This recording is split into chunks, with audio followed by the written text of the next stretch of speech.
अपने एनसीपी के जगदीश जागलन जी और अपने महावीर नंबरदार कार्ड से पंचाल साहब, सभी का नाम लूंगा, ज्यादा टाइम लगेगा, इसलिए अध्यक्ष मराठा साहब, फौजी साहब, जयभगवान फौजी और बुलाना गांव के बुजुर्गों, नौजवान साथियों, प्यारे बच्चों, मैं आपसे एक रिक्वेस्ट देने आया हूं, क्योंकि आपने सब मेल देख लिया, हमारे मराठा साहब के साथ क्या घटना घटी आप सब लोगों ने पता है। बिल्कुल टिकट फाइनल हो गया था, काट दिया गया बिल्कुल हुड्डा साहब ने, क्योंकि हुड्डा साहब उत्तरी हरियाणा का नेता किसी को देखना नहीं चाहते।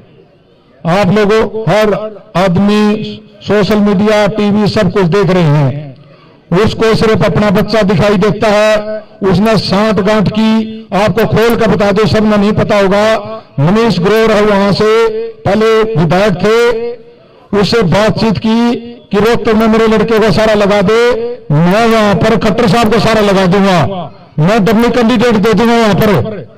अपने बच्चे के सांठ गांठ के लिए पूरे हरियाणा का माहौल खराब कर दिया।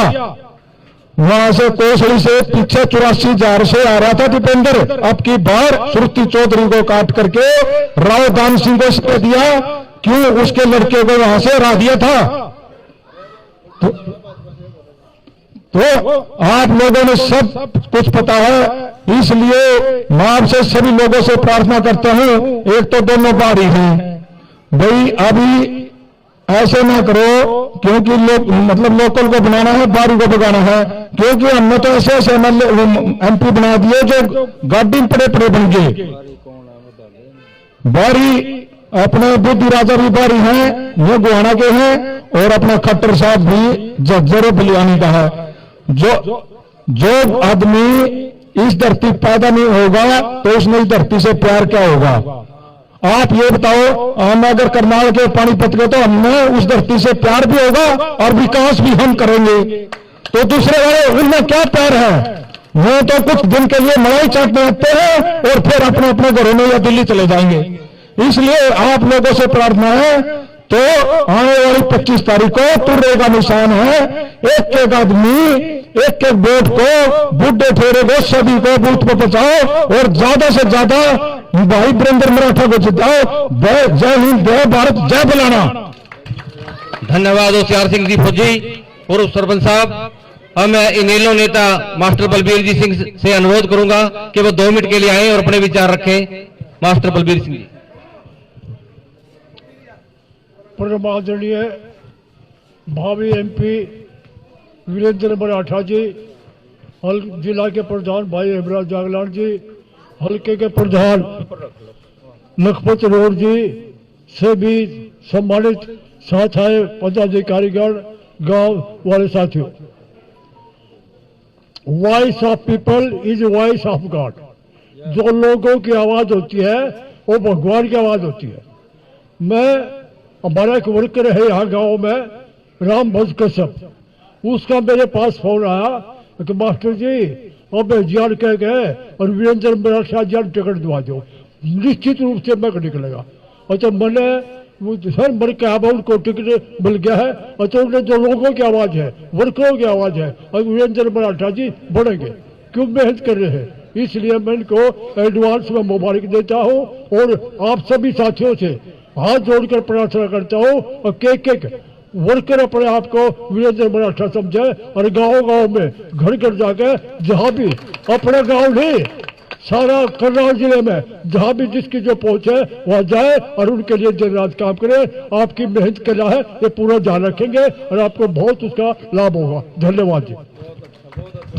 धन्यवाद मास्टर जी।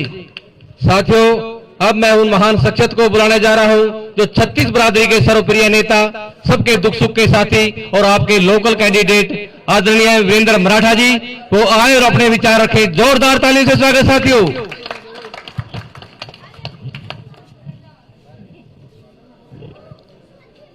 बुलाना गांव की इस सभा में उपस्थित इंडियन नेशनल लोकदल के जिला अध्यक्ष भाई हेमराज जी जागलान, क्या हो गया, और हल्का इसराना के अध्यक्ष लखपत रोड, और भाई और पदाधिकारी ये जगदीश जागलान एनसीपी का हल्का अध्यक्ष। तो जो बैठे हैं भाई पदाधिकारी, मेरे को आपको पद महावीर नंबरदार पद, जय भगवान फौजी, और भाई मेरे को स्वामी जी सामने बैठे दिखाई दे रहे हैं, आपको भी दिख रहे होंगे। भगमा इन्होंने पहना हुआ है, लोग समझते हैं कोई बाबा होगा। ये एक विद्वान आदमी है और कोई अतिशयोक्ति नहीं है, स्वामी रामदेव से दुगने विद्वान है। दिल्ली विश्वविद्यालय में 40 साल पहले प्रोफेसर के पद पे थे संस्कृत के, वैराग्य के भाव जाग गए और संन्यास धर्म ग्रहण कर लिया। 3 दिन से फालतू कहीं रहते नहीं है ये। इस बार ये आ गए तो हमने इनसे वादा ले लिया फिर कि रोज यहीं समाधि लगाओगे। समाधि लगाते हैं भाई रोज घंटों घंटों, और हम इनसे रोज पूछ लेते हैं स्वामी जी परमात्मा की तरफ से क्या वाणी आई हमें बताओ। स्वामी जी कहते हैं जीत है इस बार आपकी। मेरे भाइयों, जब इंडिया गठबंधन की बात चल रही थी और हमारा नाम उछल रहा था, तब सारे ये कह रहे थे मराठा वीरेंद्र वर्मा आएगा और मनोहर खट्टर को बुरी तरह से हराएगा। भूपेंद्र सिंह हुड्डा ने हेराफेरी कर दी, एनसीपी की सीट थी, मुझे मल्लिकार्जुन खड़गे वगैरह सबसे पहला दिया और मुझे टिकट दे दिया गया। लास्ट की लिस्ट में हमारा नाम भी आया, लेकिन ये जाके वरुण गांधी और मल्लिकार्जुन खड़गे के पास इस्तीफा अपना लेके चला गया। अगले को टिकट देना, ये मेरा इस्तीफा। फिर वाली लिस्ट बदल दी भाई अगले दिन, और उसमें ये आ गया जो अब खड़ा है, सिर्फ खट्टर को मदद पहुंचाने के लिए बीजेपी से मिला हुआ है, अपने केसों से अपनी जान बचाने के लिए। होशियार सिंह जी ने तो वोटों की तरफ रुख मोड़ दिया था जब ईडी सीबीआई के केसों में फंसा हुआ है। ये एक महज यही आदमी है जो ना भाजपा ज्वाइन करी, अरेस्ट भी नहीं हुआ। ये बीजेपी से मिला हुआ है, मनोहर खट्टर की मदद के लिए इसने ये तीसरा उम्मीदवार हमारे बीच में उतारा है। पर मेरे भाइयों, जब इंडिया गठबंधन के टाइम में हमारा शोर मच रहा था, आधार यही था ना इसके पास वोट है, तो क्या वह वोट मेरे पास से अब भाग गया? वह वोट तो मेरे पास अब भी है। 2,30,000 वोट मिला था, बुलाने वालों ने वोट दिया था मुझे, क्योंकि जो वोट जिन्होंने जब दिया था वो परिवार क्या मेरे साथ नहीं है? आप सारे बुलाने के वही परिवार मेरे पास हैं। 2,30,000 वोट हमारे पास, 12 लाख उस टाइम कुल वोट थे और 8 लाख वोट पोल हुए थे। ये 12 के हो गए 21 लाख। जब 12 के 21 लाख बढ़े हैं तो वो हमारे साथ जुड़े हुए परिवारों के वोट भी तो बढ़े हैं भाई, उसी अनुपात में ये बढ़े, और ये हो गए 4 लाख से ऊपर।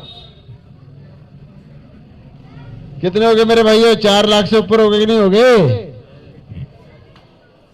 और 2 लाख इन हल्लों का वोट है, वह जोड़ेंगे तो कितना वोट बनेगा? 6 लाख वोट हमारे पास है। 21 लाख में से पोल कितना होगा? 60-65%, 12 लाख। तो आधे में तो खड़े हैं ना भाइयों, आधे में खड़े हैं, साफ जीत में खड़े हैं कि नहीं खड़े हैं? ये बात मैंने आपको इसलिए बताई ताकि कॉन्फिडेंस आए। और मेरे भाइयों, करनाल के कुरुक्षेत्र की 2 सीट निकल गई, तो आने वाले अक्टूबर नवंबर में जो विधानसभा के चुनाव होंगे, इन लल्लो एनसीपी गठबंधन के बताओ पूर्ण बहुमत के साथ सरकार बढ़ेगी कि नहीं बढ़ेगी? फिर अभय चौटाला मुख्यमंत्री बनेंगे भाई, उसके हम भी साथी होंगे। ताली बजाने में कंजूसी की कर रहा है, चौटाला सीएम होगा।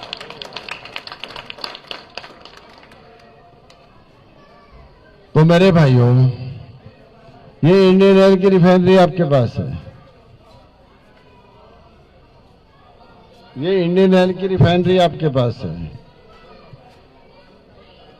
और जब ये लग रही थी, करनाल पानीपत एक जिला था, उस टाइम एक वादा किया गया था, ये पेट्रोल का बम यहां रख दिया, लेकिन करनाल वासियों का इसका फायदा होगा।